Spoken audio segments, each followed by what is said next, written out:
lui Penedo. Până la urmă zona este curățată, iar Denis Man cu chiu cu vai își găsește o traiectorie pentru executarea loviturii de colț. Perechile de marcaj sunt formate în careu în fața portarului din Panama. Mingea vine pe jos, șut, gol! Ex-dinamovistul Noere reușește să înscrie cu un șut plasat. A fost acolo o mișcare browniană. Noere s-a eliberat din marcaj și a primit pasa de la Denis Man, scuturând plasa porții lui Jaime Penedo. Un gol care va spori cu siguranță gradul de spectaculozitate al marelui derby de România. FCSB conduce.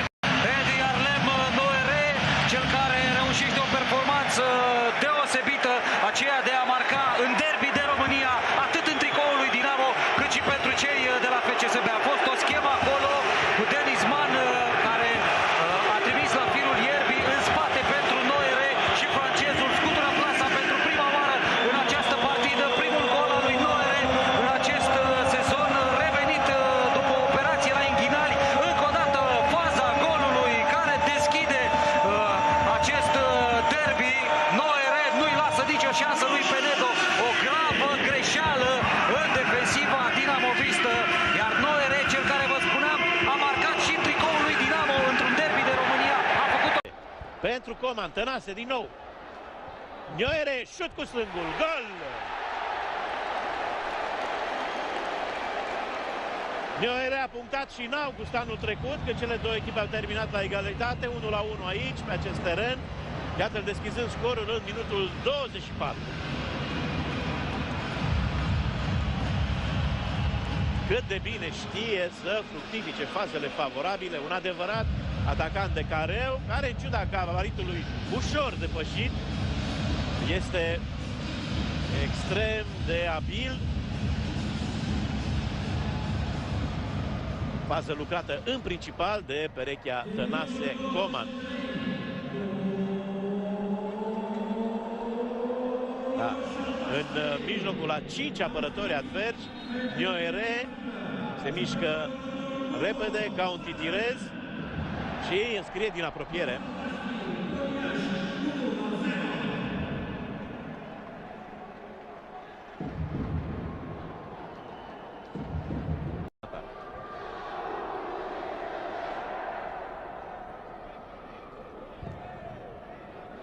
Oh, ce pasă pentru Noere! 2-0!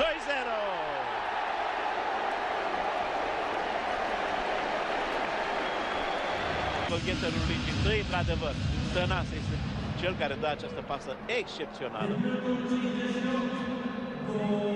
O pasă minunată dată de capitanul Stelei. Mă rog, capitanul FCSB. În ultimele 4 meciuri, FCSB înscrie de 11 ori. Pe drept 6 goluri au fost date în poarta lui Rudar Veleni.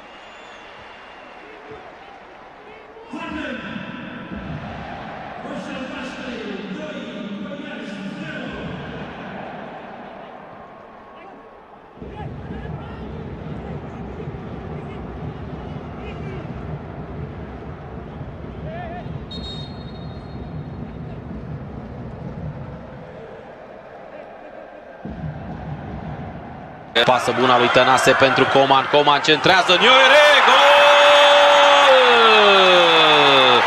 Harlem Noere întoarce scorul în favoarea roșii-albaștrilor. E omul potrivit, întotdeauna e acolo în fața porții. Te poți baza. Dacă va mai intra Nedelcu, ce urâtă lovitură a primit. Harlem Noere în fața golului. Francezul, golgheterul Stelei, Noere!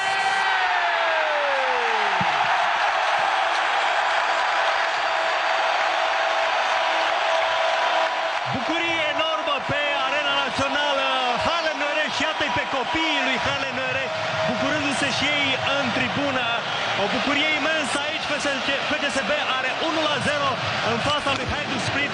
Portarul Posaveț s-a dus pe traiectorie, a fost aproape, dar Noere a trimis-o jos la firul ierbii, unde este foarte greu portarului să ajungă. Da, pe pentru voi, pentru copii, către ei face semn. Primul lui gol marcat în Europa League în acest sezon. Harlen Neuere, cel care marca la începutul acestui an unicul gol al unei mari victorii a celor de la FCSB, 1-0 cu Lazio. Uite ce mult noroc a avut. Mingea s-a dus pe sub post, aveți. S-a arătat și lui încă o dată Romario această Benzar. super fază care pleacă de la centrarea perfectă a lui Benzar și reluarea lui Harlen Neuere. Posaveț este un portar foarte înalt, are și Alonja, dar nu reușește să intercepteze această centrare senzațională. Centrarea carierei a lui Romario Benzar și din nou super golgheterul Harlen Neuere. Cum oare a vrut să-l vândă? Cum se gândea la 1 milion, 2 milioane? Să-mi dea cineva 1 milion și îl dau? Ăsta e preț de golgheter, de super golgheter european.